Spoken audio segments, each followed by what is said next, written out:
युक्ति professional classes में आपका स्वागत है। आज हम यूजीसी नेट लॉ का 2022 के आगे के क्वेश्चंस देखने वाले हैं। मेरे चैनल को लाइक, सब्सक्राइब एंड शेयर ज़रूर करिएगा। चलिए स्टार्ट करते हैं। A, an agreement without consideration is void contract. B, an agreement is restraint of marriage is voidable contract. C, an unmeaning agreement is a void contract. D, an agreement to do impossible acts is a voidable contract. E, an agreement is restraint of legal proceeding is void contract.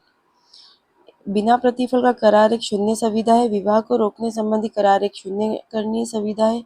बिना अर्थ का करार एक शून्य संविदा है। D, असंभव कार्य को करने संबंधी करार एक शून्य करणीय संविदा है। ई, विधिक कार्रवाई का रोक संबंधी कारक एक शून्य संविदा है। Right option option A, C and E. Option third.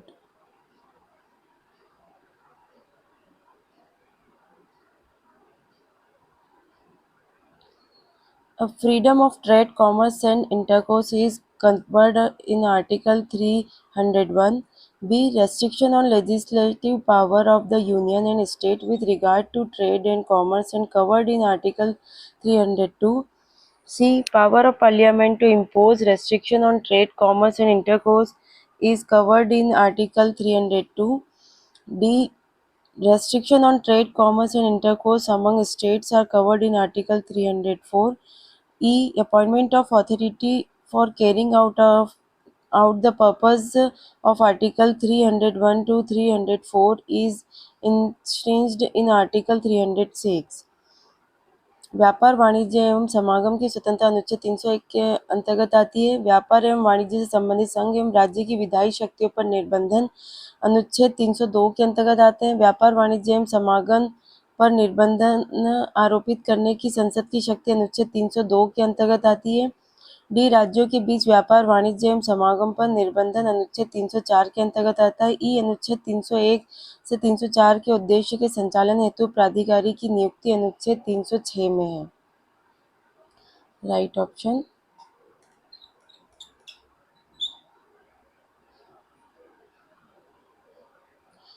A, freedom of trade, commerce and intercourse covered under 301.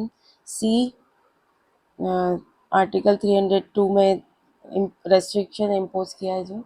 And D, restriction on trade, commerce, intercourse states are covered Article 304.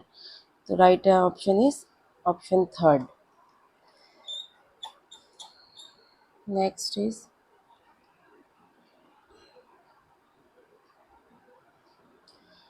a courts cannot review the question as to what aid and advice is given by the Council of Ministries to the President.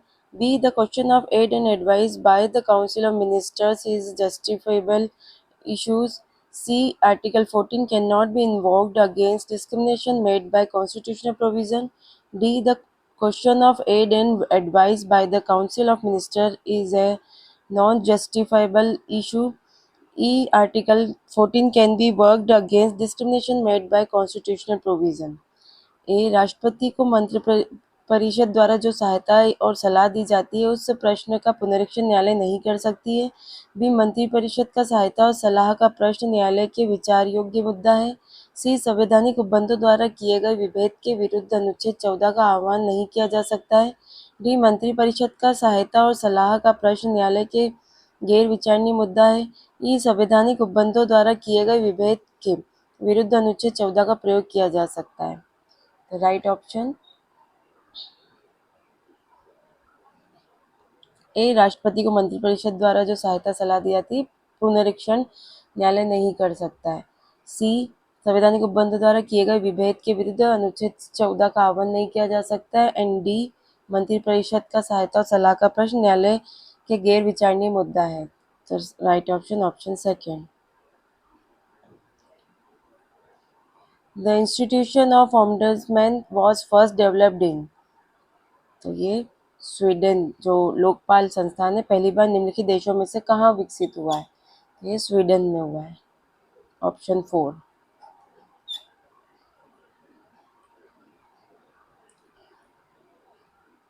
A car was sold on as is basis and without any warranty or guarantee whatever. After 5 days of the contract, the engine of the car blew up. Discuss the liabilities of the seller.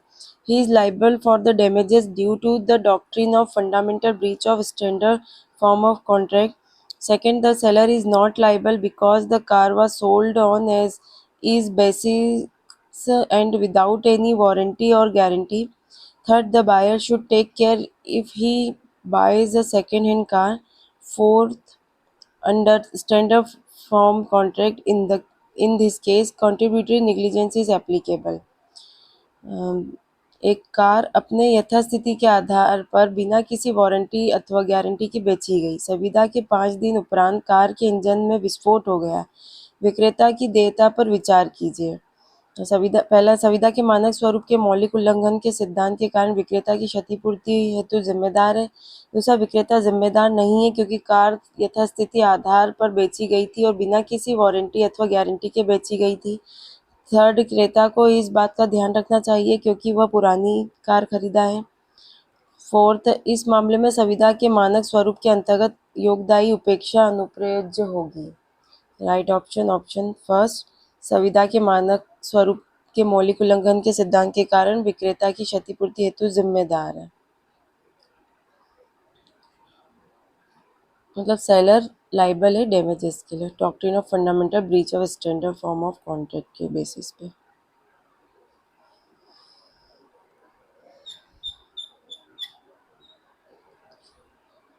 अब match the column. Theory of justice, तो ये अमर्त्य सेन ने दिए।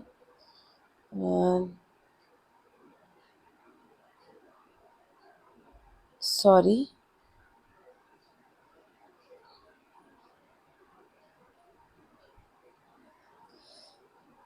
Theory of justice John Rawls ने दिए और idea of justice जो है वो अमर्त्य सेन ने दिया। एंड निकोमेनिकियन एथिक्स अरस्तु का है। And an inquiry concerning the principle of morals, ये है David Hume. Right option option 4, third. Right option is third.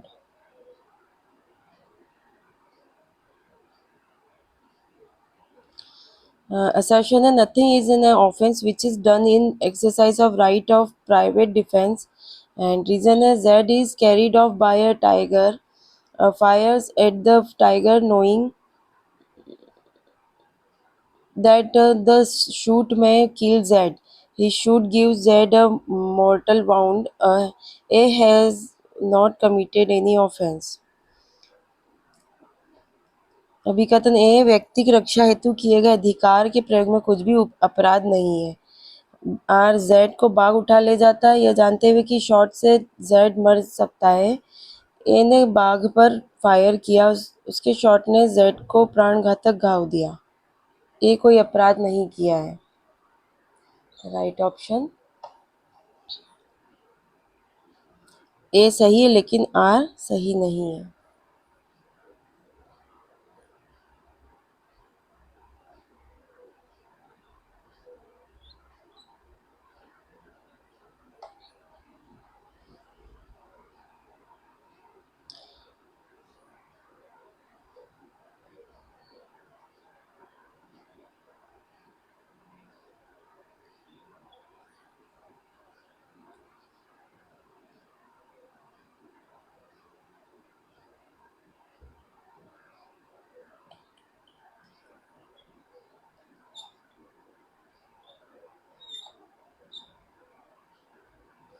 Next है under article 338 sub article 5 of the Constitution of India, National Commission for Scheduled Caste has first the power to issue caste certificate, the power to revoke caste certificate, Third, the power to decide validity of caste certificate.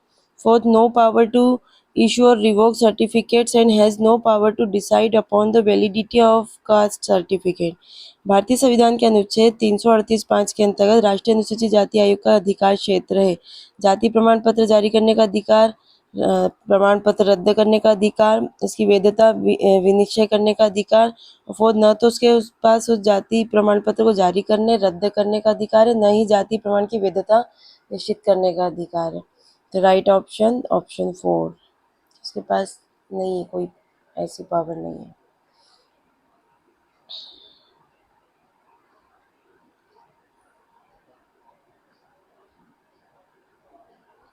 Next है, arrange the following protocols और declaration in the correct chronological sequence.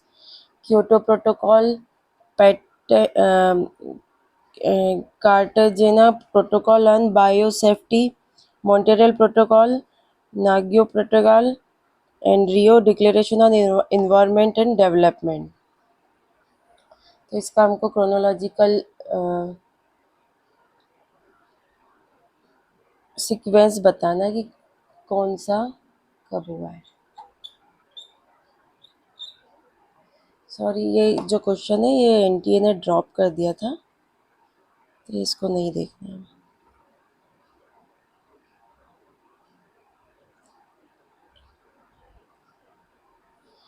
The National Green Tribunal Act 2010 came into force on, जो राष्ट्रीय हरित अधिकरण अधिनियम 2010 से किस वर्ष अस्तित्व में आया?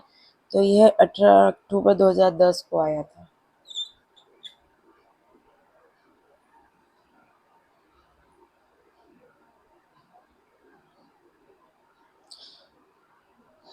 Read the following principle of the Rio Declaration on Environment and Development 1992 and select the correct answer from the given option.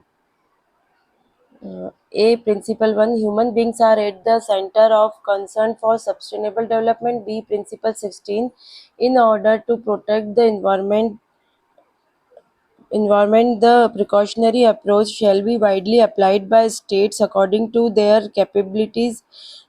C. Principle 14, environmental impact assessment shall be undertaken for proposed activities that are likely to have a significant adverse impact on the environment.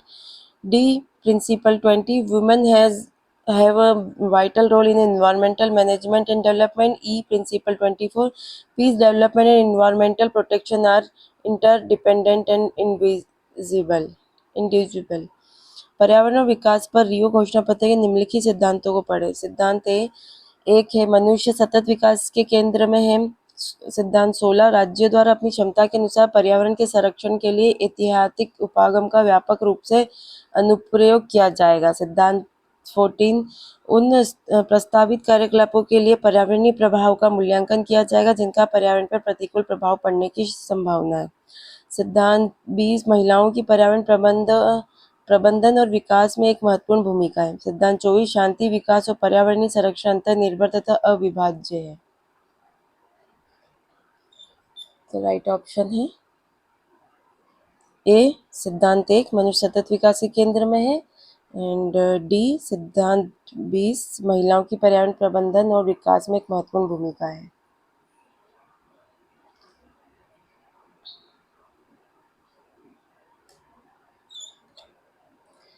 The word environment has been defined under which of the section of the Environment Protection Act 1986? पर्यावरण संरक्षण अधिनियम में पर्यावरण शब्द को कहाँ परिभाषित किया गया है? तो ये सेक्शन 2A में किया गया है।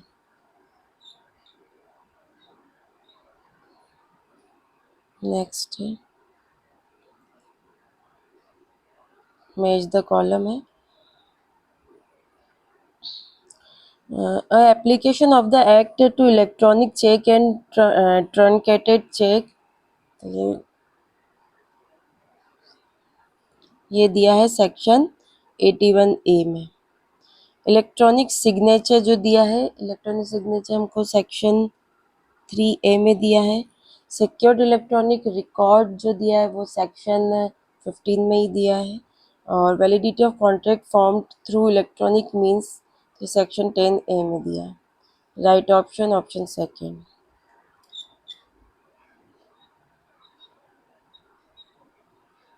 नेक्स्ट है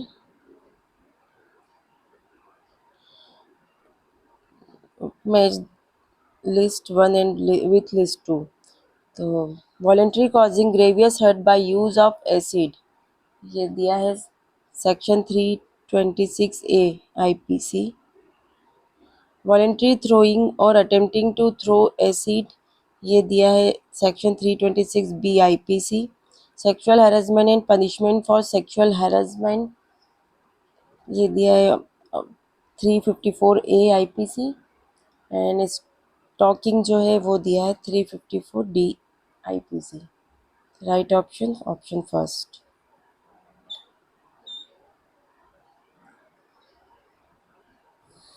नेक्स्ट है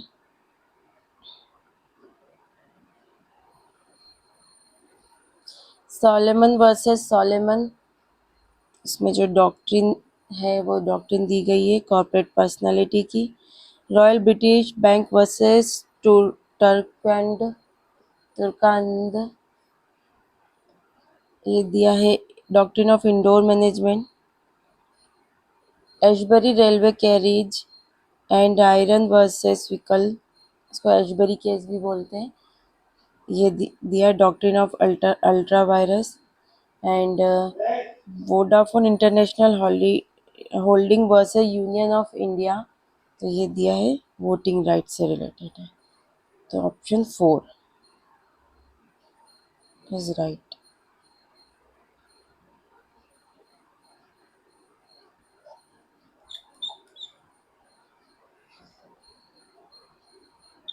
नेक्स्ट है जुडिशियल रिव्यू, ये Kesavananda Bharati versus state of Kerala में है, दिया गया है। फ्री एंड फेयर इलेक्शन, तो इंदिरा गांधी वर्सेस राजनारायण।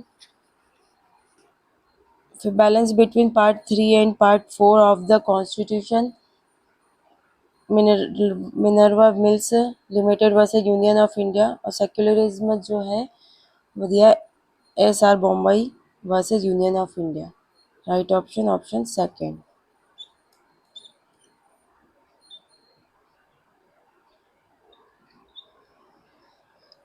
नेक्स्ट है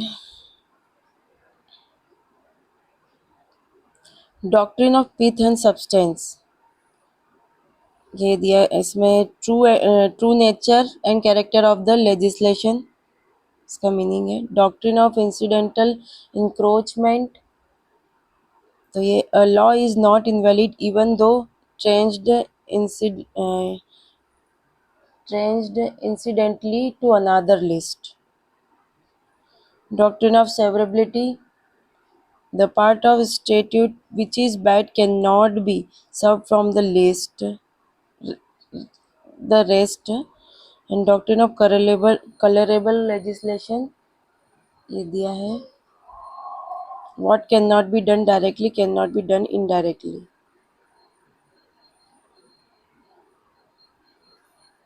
Next.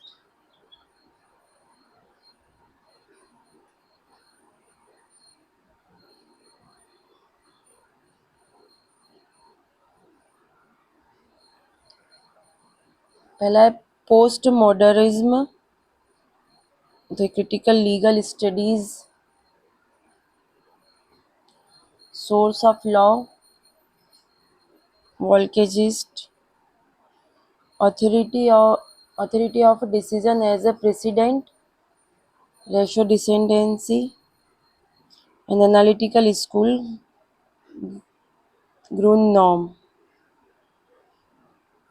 Right option option first.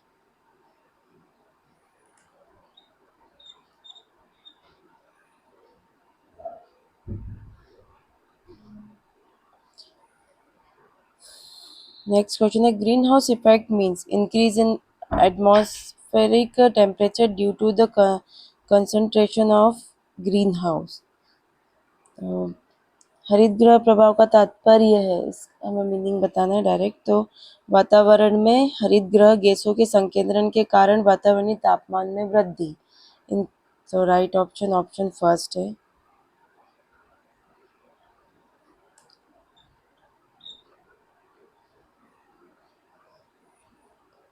Next,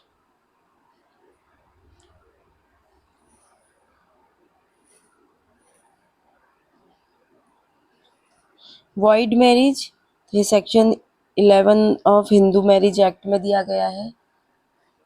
फिर divorce by mutual consent, section section 13 B Hindu marriage act 1955, maintenance pendente lite, तो ये सेक्शन 24 में दिया गया है। Last, disposal of property, section 27 of Hindu marriage act. Right option option second.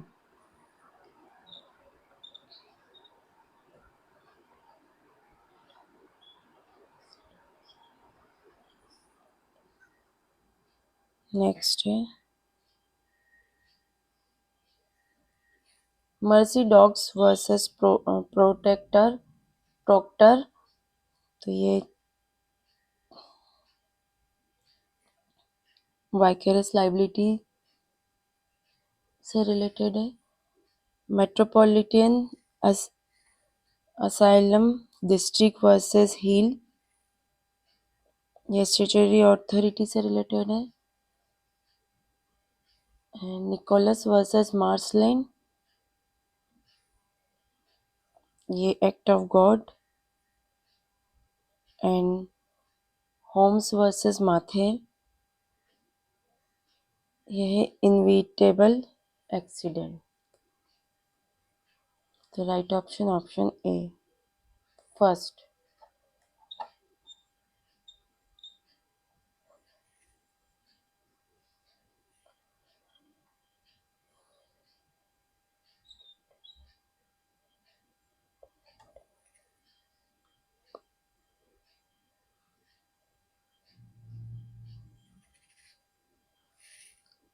ए है Bonn convention, तो ये है conservation of migratory species of wild animals.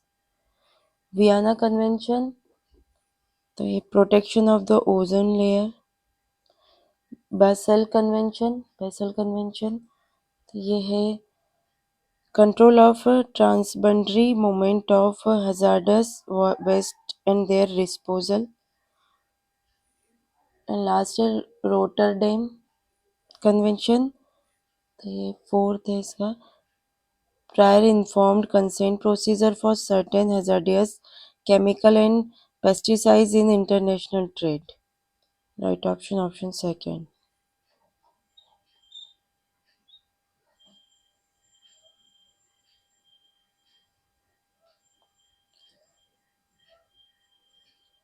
ये क्वेश्चन भी ड्रॉप कर दिया गया था।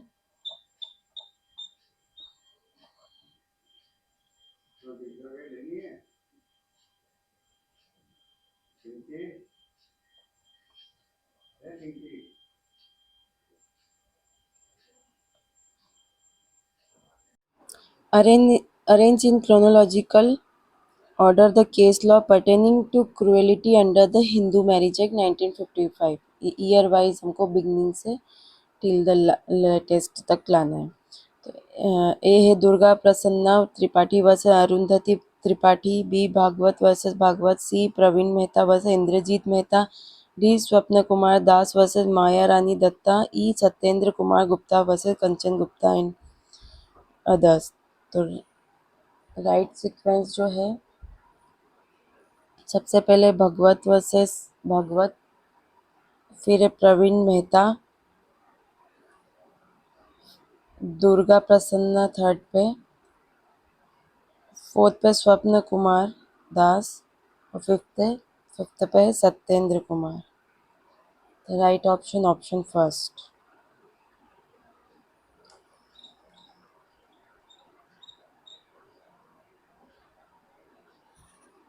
Next, in case of theft under IPC, the following ingredients are necessary: A. Dishonest intention to take the property. B. The property can be movable or removable. C. Property should be taken without the consent of the person. D. There must be some removal of the property. E. The property must be movable property. So right IPC के अंतर्गत चोरी के मामले में निम्नलिखित में से कौन से घटक आवश्यक है? ए. संपत्ति लेने का कपटपूर्ण इरादा। बी. संपत्ति चल या अचल हो सकती है। सी. व्यक्ति की सहमति के बिना संपत्ति ले लेनी चाहिए। डी. संपत्ति के कुछ हिस्से को हटाया जाना चाहिए। ई. संपत्ति चल संपत्ति होना चाहिए। तो राइट ऑप्शन है ए. कपटपूर्ण इरादा। सी. सहमति के बिना लिए हो। डी. कुछ हिस्से को हटाया हो। और ई.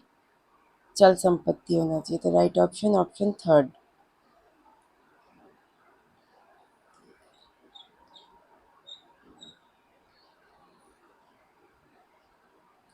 The following is are the exceptions to the principle of strict liability: act of God, consent of the plaintiff, intention of the defendant, act of third party or minority.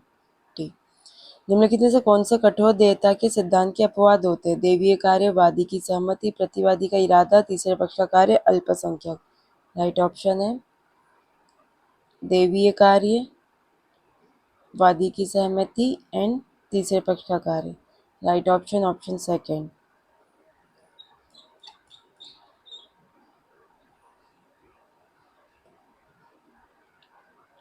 Which of the following are true with regard to the desertion of spouse under the Hindu Marriage Act 1955? Factum of separation, animus diserendi. C. Prescribed period of 2 years must have passed before presentation of petition. D. With reasonable cause. E. Without the consent of the petitioner.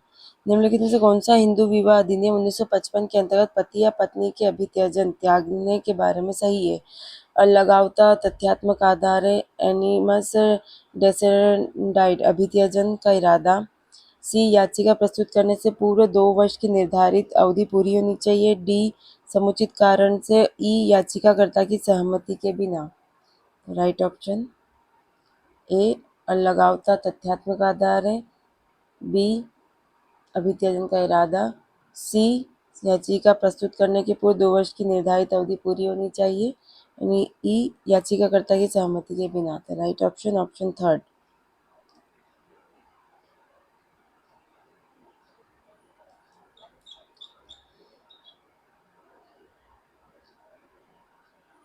Choose the correct chronological order of emergence of the school of jurisprudence, earliest to the latest. Natural law school, historical analytical positivism, realist. B. Historical natural realist, analytical positivism. C. Analytical positivism, historical realistic natural law school. D. Realistic historical and analytical positivism, natural law school. E. Realist natural historical analytical positivism. सही जो क्रम है वो कौन सा है? तो ये बी है, हिस्टोरिकल, फिर नेचुरल है, फिर रियलिस्टिक है, फिर analytical positivism.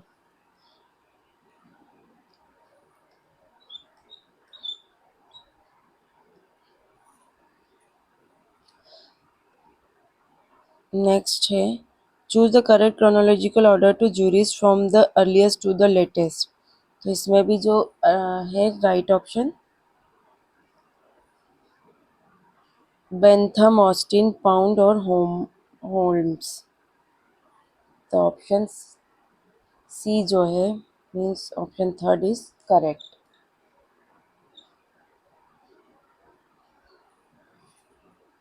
Next, the following can be appointed as the chairperson of the National Human Rights Commission NHRC. So only a person who has the Chief Justice of the Supreme Court. Second, a person who has the Chief Justice of the Supreme Court of a judge of the Supreme Court. Third, a person who has been the Chief Justice of the High Court. Fourth, a person who has been जज of the high court. निम्नलिखित में से राष्ट्रीय मानवाधिकार आयोग के अध्यक्ष के तौर पर किसे नियुक्त किया जा सकता है? केवल वह व्यक्ति जो सर्वोच्च न्यायालय का मुख्य न्यायाधीश रहा हो, वह व्यक्ति जो सर्वोच्च न्यायालय का मुख्य न्यायाधीश अथवा सर्वोच्च न्यायालय का न्यायाधीश रहा हो, वह व्यक्ति जो उच्च न्यायालय का मुख्य न्यायाधीश रहा हो, फोर्थ वह व्यक्ति जो न्यायालय का न्यायाधीश रहा हो। Right option option second, a person who has been the chief justice of the supreme court और अ जज ऑफ द सुप्रीम कोर्ट। दोनों में से कुछ भी रहा हो। Next, Select the right answer from the given option. COP26, Glasgow Climate Change Conference, COP25, Lima Climate Change Conference, COP24, Marrakesh Climate Change Conference, and COP22 Katowice climate change conference and 21 जो है वो Paris climate change conference. तो ये सही बताना है कि ये जो COP जो है सही कौन सा वाला राइट है। तो राइट है 26 का Glasgow climate and Paris climate change 21। The right option is option first.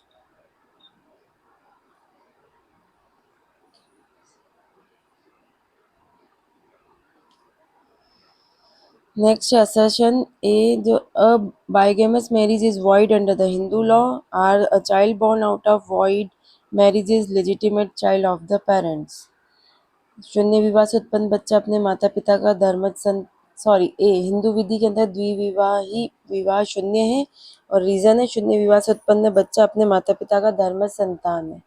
तो ये सेंटेंस तो दोनों ही ट्रू है लेकिन R is not correct explanation of A.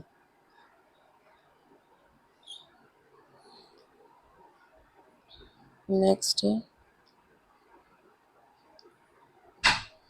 personal rights are inheritable. Second is legal rights are recognized and enforced by law. व्यक्तिगत अधिकार दाय योग्य है और दूसरा विधिक अधिकार कानूनी स्तर पर मान्यता प्राप्त एवं लागू किए जाते हैं। तो जो फर्स्ट ऑप्शन है वो तो गलत है और सेकंड सही है, तो ऑप्शन 4।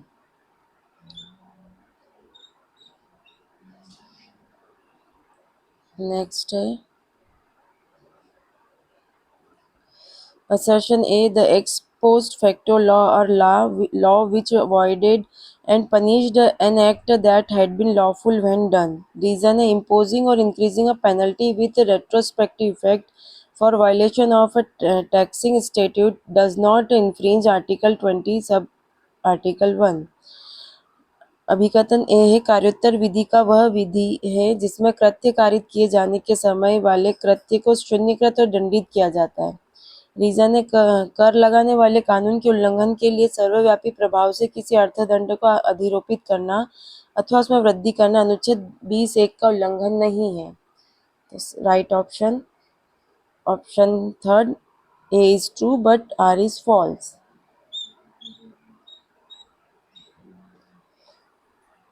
नेक्स्ट है A negotiable instrument means a promissory note, bill of exchange or check payable either to order or to bearer. Statement 2. Holder means any person who for consideration became the possessor of promissory note, bill of exchange or check if payable to bearer or the payee or endorsee. एक पराक्रम लिखत का अर्थ एक promissory note विनिमय पत्र या check है जो आदेश या धारक को दे होता है। दूसरा धारक का अर्थ किसी उस व्यक्ति से जो प्रतिफलन के लिए एक प्रोमिसरी नोट विनिमय पत्र या चेक का कब्जा रखने वाला बनता है बशर्ते कि धारक पाने वाले या प्रस्तांकित को दे हो। तो स्टेटमेंट 1 इज करेक्ट लेकिन सेकंड इज इनकरेक्ट, तो option third.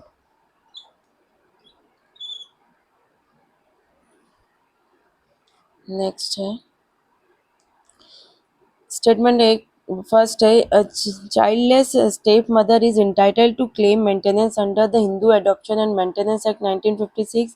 Statement 2 under the Hindu Adoption and Maintenance Act 1956, if the son is to be adopted, the adoptive father or mother should not have a Hindu son, son or son, whether by legitimate blood relationship or by adoption, living at the time of adoption. पहला कथन है हिंदू दत्तक और भरण पोषण अधिनियम 1956 के अंतर्गत एक निसंतान सौतेली मां निर्वाह भत्ते का दावा करने की हकदार है। कथन 2 हिंदू दत्तक और भरण पोषण अधिनियम 1956 के अंतर्गत यदि पुत्र को गोद लिया जाता है तो दत्तक पिता या माता का हिंदू पुत्र, पुत्र का पुत्र, पुत्र की पुत्र का पुत्र चाहे विद्यमान रक्त संबंध या गोद लेने के द्वारा गोद लेने के समय पर नहीं होना चाहिए। हाँ, तो ये दोनों स्टेटमेंट करेक्ट है। Option first.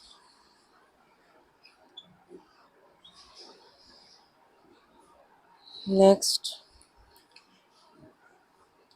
Statement 1. Every public company shall have at least 3 directors and every private company shall have at least 2 directors. There can be a maximum of 15 directors and for having more than 15 directors, the company may pass a special resolution. कथन एक बोलता है प्रत्येक सार्वजनिक company में न्यूनतम 3 निदेशक होंगे और प्रत्येक निजी कंपनी में न्यूनतम 2 निदेशक होंगे। कथन 2 बोलता है अधिकतम 15 निदेशक हो सकते हैं और 15 से अधिक निदेशकों को रखने के लिए कंपनी एक विशेष प्रस्ताव पारित कर सकती है। तो ये दोनों स्टेटमेंट राइट है, करेक्ट है। तो option first is right. Next, Statement 1. A becomes surety to C for B's conduct as a manager in C's bank. Afterwards, B and C contract without a consent that B's salary shall be raised and that he shall become liable for one-fourth of the losses on overdraft.